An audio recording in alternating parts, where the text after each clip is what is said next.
Լույս արևելքում միսիոներական միությունը ներկայացնում է Չարլզ Սպերջեն Ես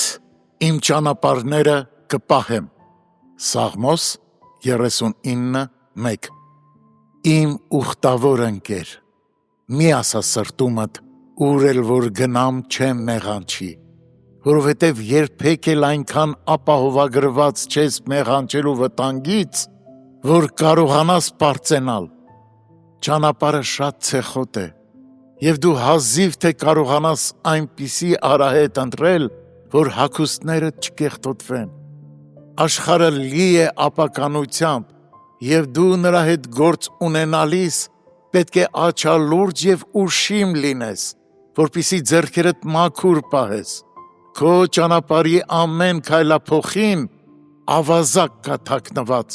որ պատրաստ է քեզ կողոպտելու, խլելու քեզանից քո գոհարները, քո յուրաքանչյուր օրհնության մեջ գայթակղություն կա և ամեն ուրախության մեջ որոգայթ։ Եթե դու երբևէ հասնես երկինք, դա կլինի Աստծո շնորհքի հրաշքը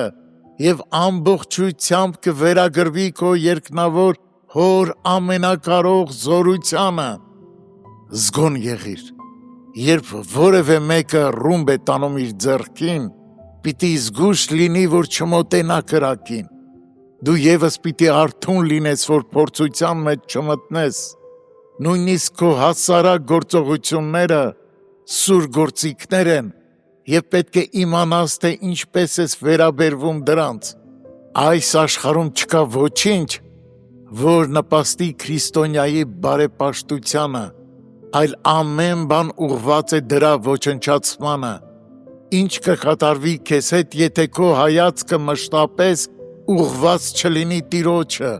որպեսզի նա պահպանի քեզ։ Թող քո հարատև աղոթքը լինի. օգնիր ինձ, և ես կապրեմ, Սաղմոս 119:117։ Սակայն աղոթքի հետ մեկտեղ դու պետք է սուրբ նախանձավորությամբ հսկես քո ամեն միտքը, խոսքը, գործողությունը, ռիսկի մի դիմիր, եթե դրա անհրաժեշտությունը չկա,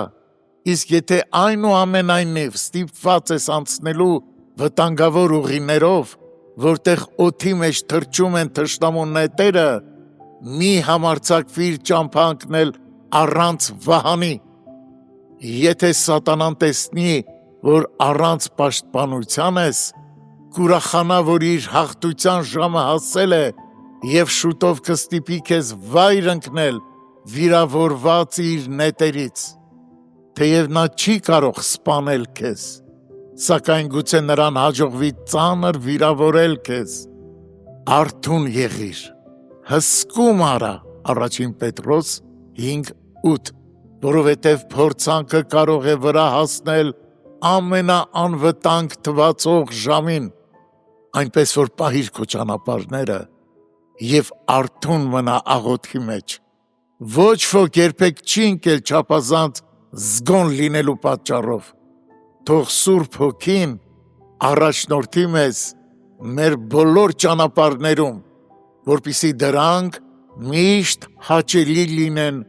Տիրոջը։